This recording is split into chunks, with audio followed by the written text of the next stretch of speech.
And hello, car lovers, and welcome to the C&C Auto Show. And I am Aaron Clements. I'm John Ryan. And we are here because we would love to share some information about your car with you. And our goal is to give you that information that will make your car, truck, or SUV safer, to make it more dependable, make it last longer for less money and less hassle. We have several methods of doing that, but our number one is Telephones. we love it when you call us on the telephone. That's on Saturday mornings, 8:05 to 10 Eastern Time. You can dial 706-863-5800, and we would love for you to come on and join us on the air. That's right. And we will ask you some questions also, and we will come up with an opinion or a suggestion on what you can do, or you may just want a tip or some information. You can also watch us live, and that's also Saturday mornings, 8:05 to 10, and on Facebook, and you can watch us on YouTube, past shows. And just before we turn the key, I want to mention that if you are looking for a good professional automotive repair facility, just go to NapaAutoCare.com. This show is actually powered by over 15,000 Napa Auto Care centers across the country. So you tune in, or you just go to NapaAutoCare.com and go to that site. You can see a little search deal at the top of the page, top right-hand corner, and more than likely you'll see many auto care centers in that area that you can go to. That's right. And you can choose the one that's right for you. John Ryan, are we ready? Yeah, let's crank it up. Okay, here we go. Whoa! It is fired up. It really sounded good. You know, this is actually the end of the year. That's right. And we are cranking that car up for the last time in 2016. So it's time to get a new one? Yeah, no, I think it's doing very well. It's actually been very well. I think it had a weak battery just one time. How about that? If I remember right. Now that was last week, I think. yeah, if I'm not mistaken, it had a weak battery just that one time. Okay, now, along with answering your automotive questions, we have a theme. And, of course, the theme today is New Year's resolutions for your cars. There's a lot of things that people make New Year's resolutions for. Some of them make things to go to the gym more, work out more, to be more organized. Those are called wishes. Yeah, pretty much wishes. And matter of fact, many of them's gone a short period of time later. But a very nice New Year's resolution or a thing to fit into that are things about your car. So we will be giving you some ideas on New Year's resolutions that you can make about your car that may make that car ownership a little bit more fun, a little bit better. And before we get into talking about a lot of that, we will go ahead and cover our tech tip quiz, because we always start the show with a tech tip quiz. And of course, the winner will receive an I Answered the Tech Tip Quiz prize package, and that includes the coffee mug, hat, but also the shirt that has the C&C Auto Show logo, and under that is embroidered where it says I Answered the Tech Tip Quiz. Okay, here it is. Shirt. Yeah.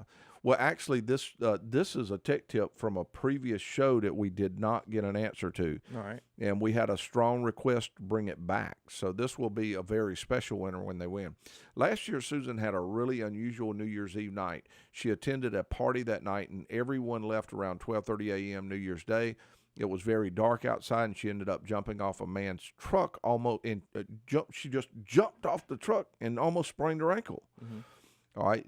Everyone cheered her on and let her drive home. Why did they cheer her on, and why did they let her drive home after that? So if you know the answer to that, you give us a call. The number to call, 706-863-5800, and we can answer that question. Okay, now some of the things that we're talking about has to do with New Year's Eve resolutions that we have. And one of the things that I think would be a very important item would be to be a more fuel-efficient driver. Yeah, that's a good one. And just relax a little bit behind the wheel. John Ryan, do you ever get worked up when you're driving and kind of? I actually don't. I pride myself in that. I don't care if somebody can cut me off and all that stuff. That's fine, because I like my truck too much. Mm-hmm. I don't get bent out of shape. My problem is a lot of times I get in a hurry and I do much better than I used to. At one time, I would actually think that while I was sitting there at a train or a long light or something like that, I would think that stomping my foot on the floorboard would make it go faster, but but I Not quite, huh? realized after a period of time that did absolutely no good. That's right. But do you know that driving, being more fuel, more, in other words, taking off from the traffic lights a little slower, Yeah. coasting to a stop a little bit more. In other So words, just not being conscious of accelerating it. as hard. That is one of the largest fuel savers you can do. You can save up to 35% in fuel mileage, and people pay believe a it. lot of money to save 35% on fuel. Yeah, they do. Okay, you ready to go to the calls? Yeah, let's go over to Chuck, Aaron. Okay, we are ready to go. Hey, Chuck, welcome to the C&C Auto Show. Hey, man, good morning. And good morning to you. And what can we help you with today? I was going to try to answer your quiz. Okay, we are going to put you on stage. Okay. And here we go. And you are on stage and you are ready to go. All right. She probably had to jump his truck off because they were listening to the radio without it being cranked. And they cheered her on when she jumped his truck off, and they let her drive home because she wasn't drunk. So she didn't really jump off a truck Right. and sprain her Boosted ankle. his truck. Right. Well, you know what? You are absolutely right. All right, and congratulations on winning the Tech Tip quiz. You are a winner. Actually, the party she attended was a church group party.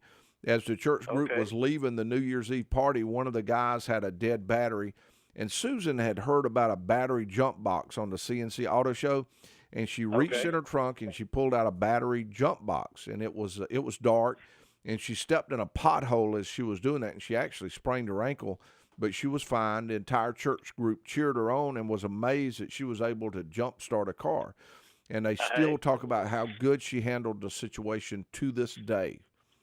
So you, Chuck, you are the winner. Also, you handled that situation good because you called in and you got the answer to that one really quick. All right. Thank you. Okay, you stay on the line. We'll get you some information, and we will get you your prize package to you. Yes, sir. Thank you, Chuck. Okay, the number to call is 706-863-5800 if you got a question about your car, truck, or SUV. John Ryan, who will we be talking to? All right, we're going to go over to Jim. Hello, Jim. Welcome to the morning. C&C Good morning, Auto Aaron. Show.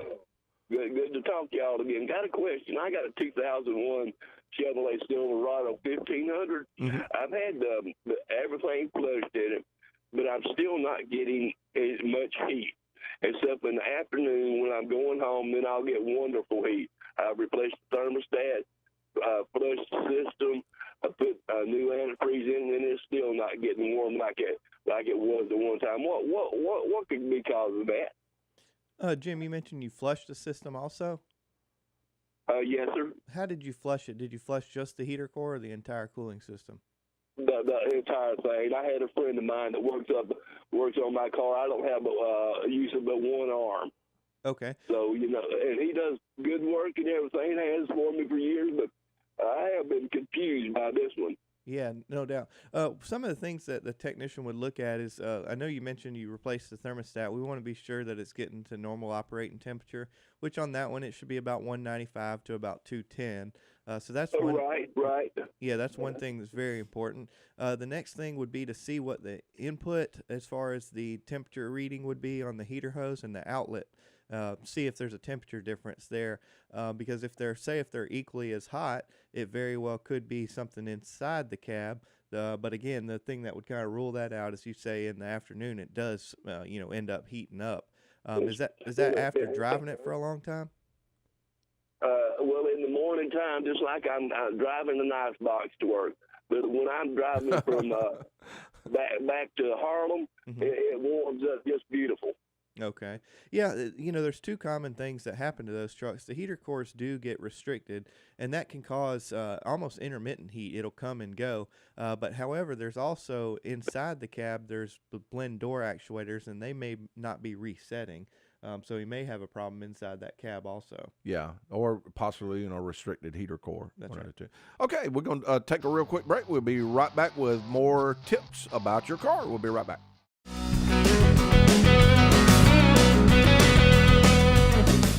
Welcome back to the C&C Auto Show.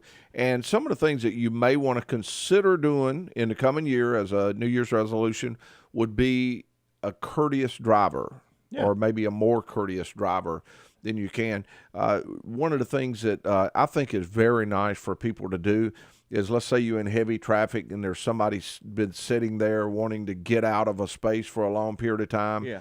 And they've been waiting and waiting, and you're the one who stops and lets that person pull out. What about if that person was like driving on the median for like 20 miles to get past all of those people and then cuts in front of you? You know, that's a question I think we should ask the listeners. When the person passes 2 wheels on like 20 the median? cars on the right-hand side or of the road, and passes all 20, should someone stop and let them in, Yeah. and let them cut in line that What's quick? the rules on that?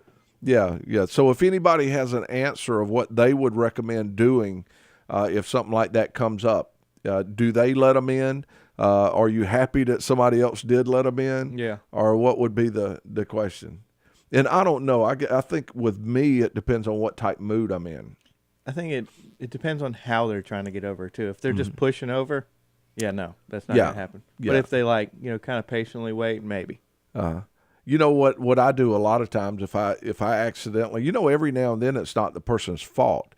Sometimes they may have just thought that was a lane, Yeah. and that day was their lucky day. I mean, they'd say, "Wow, all these other people's in that lane, that there's cars all backed in heavy traffic, and I'm in this free lane here, and I'm really lucky." And then they get to the end and they find out why everybody was in that other lane. Yeah, that's true. And so it may not be their fault. So in some cases, in those cases, it might be good to let them in. Yeah. But if I'm ever caught in that situation, I just say, I act like I'm saying please to somebody, and sometimes they'll let me in. You put a $5 bill in like a paper airplane. Yeah. Fly it over to them.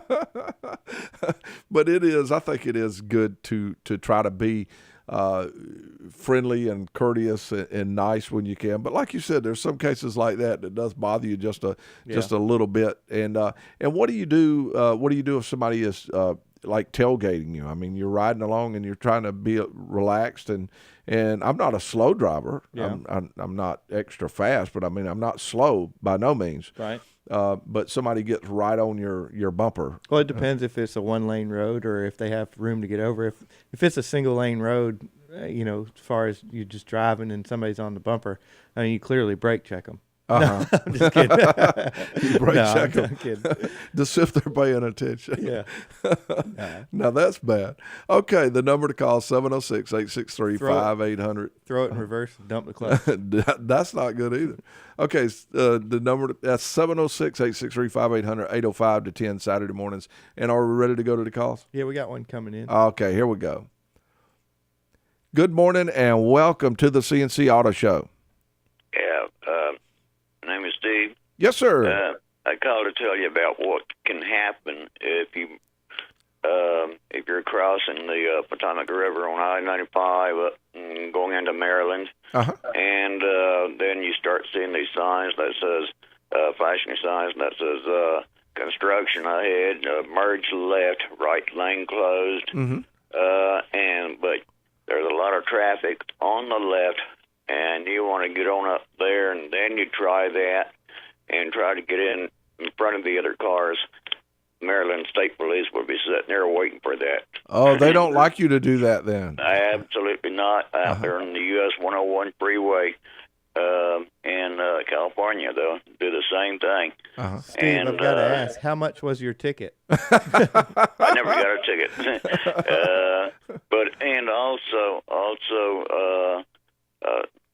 I was driving for a club car, Uh-huh. and I witnessed this a lot of times, Uh-huh. and but no, I never got a ticket. Some things you just don't do, and that's one of those things you don't do. So They're not gonna learn. do you drive one of the larger trucks for Club Car? Yeah, Yeah, they're a beautiful company, by the way. I respect Club Car as a company a huge amount. Well, thank you. Um, Of course, I'm retired now. Yeah. But yeah. On the trucks, what are people generally fairly courteous to large truck drivers, all in all, or do you find it real difficult? Yeah, very much. As a matter of fact, back when they had the TransStar tractors and the trailers now black and gold. Uh-huh. Yeah. A lot of people, I stopped off at a rest area, I think in North Carolina one time, and I was heading back out to my tractor trailer, and this elderly lady, and I guess with her family and all, she asked if I was driving that truck, and because I had on my uniform and all, and I told her yes, and she said, I think she was probably in her 70s. Uh-huh. She said, I just don't really pay attention to tractor trailer trucks, but that is a pretty one there. Yeah.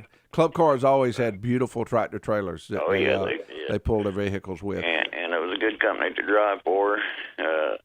They pretty much let you go into the states that you like to go into. Uh-huh. Most of the guys like going out west. I went out there sometimes, but mostly I stayed on the eastern seaboard. Mm-hmm. Well, this will give us a chance to mention something. I know you bound to still have not too many drivers wanted to go up to the northeast. That part didn't bother me too much. Yeah. So. Well, I know you still got a lot of friends that that drive trucks, and this will give us a chance to tell everybody to be extra courteous to the truck drivers, because they're out there earning a living, and they have a job to do. And if you see one to where you can help them get into traffic just a little bit, or do a little something to make life easier for the truck drivers out there, let's do that. Okay.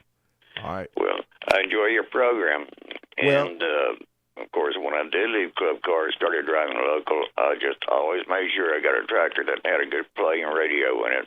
Oh, yeah. Didn't need air conditioning, but a radio so I could listen to C&C Automotive on Saturdays if I had to work. Oh, man, that is really nice for you to say that. We appreciate that very much.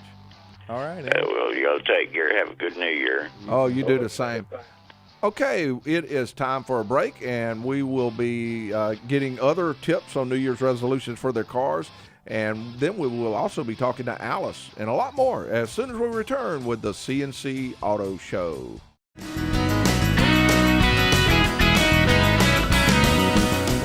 Welcome back to the C&C Auto Show. And one thing that we would like to recommend that you can do as a New Year's resolution is to kick the habit of idling too long with your car. When you are sitting there to train and it's going to take 3, 4, 5 minutes or so, or sitting there waiting for someone to come out, go ahead and cut the car off. And you do save gas that way. It's been proven that you will, and it will help your wallet. It'll help your car. It'll help the gas tank, everything. So just cut down on idling if you can, and it don't hurt a lot of times if you are going into a fast food place to go ahead and just pull up in the parking lot and cut the car off and walk on inside. And sometimes it can be kind of a little bit better. Yep. Are we ready to go to the calls? Yeah, let's go over to Alice. Perfect. Hello, Alice. Welcome to the show. Good morning and Happy New Year. Happy New Year to you also, and we appreciate that. I hear that you have a 03 Ford Escape with a little bit of an issue. Yes. I don't know if it's just that she's showing age and she's got a little arthritis, but she starts to creak. Oh, it's got a little bit of creaking. Yes. I try to go over like the speed bump slowly, but now when I go over them, it's like a ink, noise. Oh, yeah, I've heard that noise before. Yeah. Yeah. John Ryan, what you think? Well, Alice, how many miles does the Escape have? Like 160,000. Oh, okay. There's two things that comes to mind with the creak and squeak noise like that, especially going over speed bumps. There's some sway bar end links that can cause that noise. That's kind of to give the vehicle some stability as far as like when you're switching lanes, it kind of maintains it. It's, I guess, posture. It doesn't allow the body to roll. And then the other thing is that's kind of common on those is the lower ball joints. That vehicle has what's called a strut assembly, one on each side of the front, and then it pivots on a ball joint, which is on the lower control arm. And as the ball joint wears, there's a little rubber boot around there that's supposed to keep the grease in. Well, what most commonly happens is the boot wears away, and then the grease is allowed to, come out of the joint and then years and years of driving, 160,000 miles. There's no grease on those joints, so it's metal to metal contact and can cause that noise. Yeah, and that can be found fairly easy. What a technician would normally do is put it on a lift rack. We would normally call it a 4-post because all the weight is still on the wheels when it's on the rack. And then they would get a listing device. Sometimes they may use a stethoscope. Sometimes they may use an electronic listing device. Or their ear. Or their ear. But, well, I have a hard time telling where one's coming from just with my ears. I have to use one of those items. But then they'll have someone else move it up and down as if you were going over a speed bump, and they would touch each one of these items until they find out which one. Now, the part having to do with the sway bars, those are not terribly expensive. Right. Well, and two, one way to diagnose that is to remove them. Yeah, you can take those completely off and then drive it and see if all the noise is gone. And then of course with the ball joints, they're a little bit more, but there are ways to tell for sure if it's the ball joints also. And the first step will be to identify it on what it is, and it's very doubtful that what you have is something that's going to cause you to be stranded or anything, but it is something that you would probably enjoy your morning a little bit better if when you were driving out of the neighborhood you didn't hear that noise. Okay, it couldn't be like a motor mount or anything like that would break? Mm-hmm. No, just simply because you mentioned the speed bumps. That vehicle, the weight's transferring up and down, and typically the engine stays pretty much stable and stiff in the cradle, the engine cradle. Mm-hmm. So it's more of the jouncing of the vehicle from what it sounds like. Yeah. Okay. I would have it checked, though, because like John Ryan mentioned, if it's ball joints, you don't want to have a ball joint with a lot of play in it. Right. And now there's a chance, what is really good for technicians to do for people is identify whether a noise, like once they locate the noise, whether that noise is a safety item or just something that's going to be of a nuisance. Because sometimes I've had noises that we would trace down and I would let the person know what the noise is. And I'll say, now, it won't hurt anything. They say, well, as long as it's not hurting anything, I don't care. It's fine. Yeah. Other times they say, Aaron, I have to get that noise solved. I don't care what it is. It's about to run me crazy, so take care of it. But knowing whether it's just a noise that's just a nuisance noise or if it's something that could be a safety issue, you do want to determine that. And, of course, get an estimate. Right. And every nuisance noise has its has its price level. Like some nuisance noise, to get it out for $100 might be worth it. To get it out at $600 might not be worth it. So I would recommend taking the car in, having someone identify exactly where the noise is coming from, whether it's a safety issue or not a safety issue. And then after you do that, get an estimate on what it would be to repair it. And then you could sit down and make a good decision on whether to repair it or not do it. All right. Well, thank you so much, gentlemen. I appreciate you being there for us. Well, we thank you very much. You. And great question also. All right. Thank you. All right. And John Ryan, I think that it does not sound like she's got something that's going to be any kind of safety issue. More than likely, she's just got I call it more of a body creak or a creaking type noise. And a lot of times, and there's even some cases you can even lube those and they'll stay gone for well, like you said, though, the biggest thing is if it has play in it, I wouldn't even bother lubing it. Yeah, if it's got play in the ball joints, excessive play more than it should have, then I'd go ahead and replace them because they're not going to do anything but get worse. Right. But if it's a sway bar bushing or something like that, and sometimes you can spray it and it'll stay gone for a period of time until the person has plenty of time to make up their mind on what they might want to do. Okay, the number to call, 706-863-5800 if you have a question about your car, truck, or SUV. And one of the things that we want to mention as far as things that you can do in the coming year with your car is keep safety in mind if you plan to purchase another car. Yeah. You want to not only look at the fuel mileage, you want to look at the design of the car, the style of the car, but you also want to make sure that the vehicle has a lot of good safety features because there's so many good ones out there now. If something along the lines of anti-lock brakes mean a lot to you, traction control, skid control, right? Just all of these things can make a huge difference in how safe the vehicle is to drive, and a lot of that has to do with what you want the car to do. Are you ready to go to the calls? Yeah, we got about 4 minutes. Let's try and get Josh. I know we can do that. And hello, Josh, and welcome to the C&C Auto Show. Good morning. Hello there, and what could we help with today? I had a question for you. My wife has a 2012 Jeep Wrangler Sahara, and it doesn't happen all the time, but it's been happening here more and more recently. Uh-huh. But it'll feel like it is misfiring. It'll give you a code of misfiring, and I changed all the spark plugs, ignition coils. I'm just curious, is that something that can be caused by a bad sensor to even feel like it? Josh, the trouble code that it sets, it is a misfire code for sure? Well, it gives a few codes. At one time, it gave a catalytic converter code. Right, that's kind of common. Does it ever set anything that says like circuit driver or something like that? Does that sound familiar? That one don't, but it'll say something like bank 1 and bank 2. The reason I ask is here recently we've actually had quite a few of those Jeeps, and that they would intermittently misfire. One we had misfired the entire time, and what we found was, of course, we ran all our tests, we scoped the ignition system, and of course did end up finding it. What we found was the quite commonly the driver goes bad that actually delivers. Now, don't be talking bad about him. Yeah, it actually delivers the spark to the coil, basically. Well, sorry, I said that wrong. It delivers a trigger to the coil so that the coil fires at the appropriate time, according to the firing order.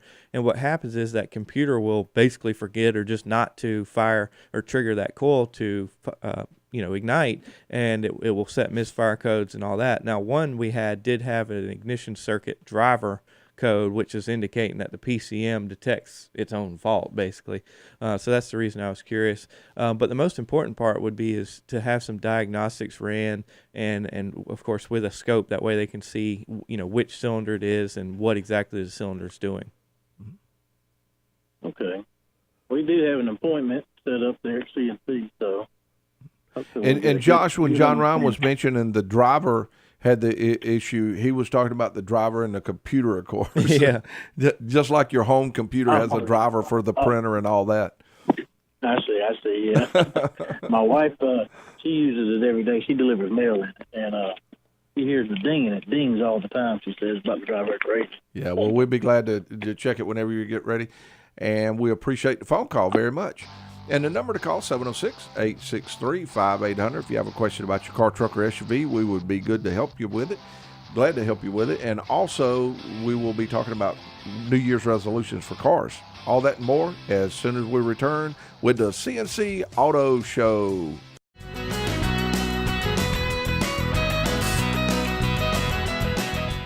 Welcome back to the C&C Auto Show. And I'm going to mention one thing to make a New Year's resolution that I believe that the majority of the people do very, very well, but it can slip by anybody. It's possible. And that is making sure that you have methods of getting your scheduled oil changes done. Yeah, that's a good one. Yes, it is. It is such a hard thing to tell someone that had a good vehicle, and it was a little bit older vehicle, may have had a lot of miles on it. Yeah. But all of a sudden, boom, it's not worth repairing. That's right. Because the engine has gone bad because of an oil change. Right. That's a very hard thing to tell somebody that can happen. And it can happen to just about anybody out there. Circumstances come up, you want unexpected things, and you say, well, I'll get that next week instead. Yep. Next thing you know, boom, it's gone way over. And once it starts making that noise, you can't go back. That's right. Oh, we're ready to go to the next caller. Yeah, let's go over to Al, Aaron. Fantastic. Hello, Al, and welcome to the C&C Auto Show. Oh, thank you, and good morning. Thank you for calling. Thank you for the suggestions you've given on how to modify our driving habits to improve fuel mileage. Yes. Thank you for that. My question is concerning a completely discharged battery. Uh-huh. Like a light was left on in the glove box. Is it better to jump the car and let the alternator recharge that battery completely, or is it better to put a charger on it, like a 3 amp, 5 amp, some 15 amp charger on it, and charge it that way? Yeah, that's a great question. It is. I'll say, in my opinion, I think charging a battery slowly is a better charge, number one. So if you crank the vehicle up, that on most alternators, say after about 1997, 98, are computer controlled. So the car is going to see that the battery is very, very low, and it's going to duty cycle that alternator to charge 100%. So that's really working the alternator hard, and it's going to charge the battery very, very fast. And say if it's a 95 amp alternator, it's going to put all 95 amps to it. However, if you'd used like a wall charger, a trickle charger, it would actually charge it at a lower rate. And of course, hoping you had time with it, you could actually allow it to charge at a lower rate for a longer time, which is a better charge for that battery. A lot of times when you charge one very, very quickly, just like what you mentioned, if you just jump start it, let it run for 30 minutes and shut it off, that battery will maintain what they call a surface charge. And it may start the next 2-3 times, but maybe overnight it will die back because it hasn't gained, all the charge that it really needed. Most chargers, I think it's safe to say most chargers now are somewhat smart. They actually have a logic inside of them to know how much voltage is in a battery. Years ago, they just had a timer. You put it on 40 amp, and you could charge the thing until it blew up. Mm-hmm. Most chargers now, of course, know the battery voltage and will start pulling the amperage back that it is, putting in the battery. What's your opinion here? Exactly what yours is. No doubt, if you just jump it off, drive off, that puts a heavy strain on the alternator. I'm going to mention one other thing also that scares me just jumping off a car. Now, I realize there's a lot of cases out there where a battery's just weak. You jump it off, you drive it and have the car repaired, or even drive it for a longer period of time and not do anything. But jumping a car off scares me a lot. Yeah. Because what I worry about is what if the battery went dead because the alternator is bad or has a problem, and you don't know that. So you jump the car off, you say, wow, I just need to get home. So you jump the car off, you get on a busy intersection or a busy interstate, and then the car dies. Yeah. To me, I'm a little skeptical each time. Now, I'm not saying I didn't do it. I don't do that, and I'm not saying I wouldn't have my own car jumped off if I was stranded. But I'm saying if you suspect that there's other problems, like you're going down the road, the battery goes dead, alternator light comes on, and you say, well, I probably got other problems, then I would hesitate on just jumping the car off and driving off. And in those cases, you may decide to have the car towed. But in Al's question, though, about the battery, no doubt charging is the preferred method because it takes the load off of the alternator. Right. Okay, so potentially I could damage the alternator if I used it for a complete,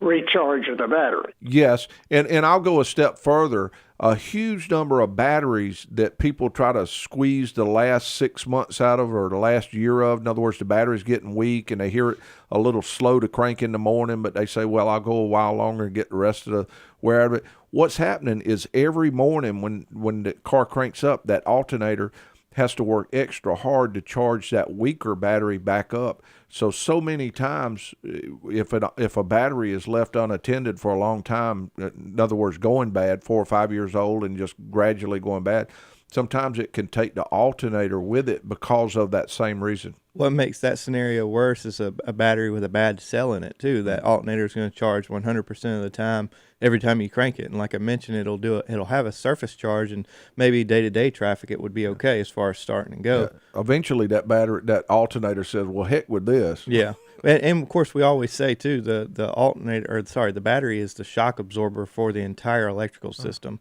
So you want to make sure, number one, it can hold a charge, and it's, like Aaron mentioned, no more than 4 or 5 years old. That way, again, you're protecting all your electrical equipment. Yes. Okay, now, Hal, you bring up one other matter concerning an older battery. Mm-hmm. Have a inexpensive multimeter that has read voltage on it for me. Uh-huh. When we're trying to get that last bit of service out of a battery, should we occasionally check the voltage in the morning before we even crank the car to see if it's showing low voltage? Oh, you can. It wouldn't be a bad idea. You want at least 12.5 in there. 12.6 is considered a full battery charge. So 12.5, 12.6 is good, but still the meter will never load test the battery. As soon as you engage that starter, the headlights come on, the ignition system fires up, it loads the battery down, and it may drop to 8, 9 volts. If it has a bad cell, it might drop to 3 volts, which of course you would see as long as the meter's fast enough to, see that voltage drop. And now the preferred method is just having the battery tested each time you have your regular services, whether that's at 5,000 miles, 7,000 miles, whatever interval that is. Just let them. The new testers for batteries are very fast and very accurate. Yeah. Most places don't even charge to run a quick check on a battery, and so I'd just have that check done during the services. Excellent. Thank you. And if I have time, I have one other question concerning tire pressure. Okay. All right. Nowadays, many of the newer cars will read out tire pressure on the dashboard. Mm-hmm. So if it's not reading, we have a tendency to neglect checking the pressure and depend on the service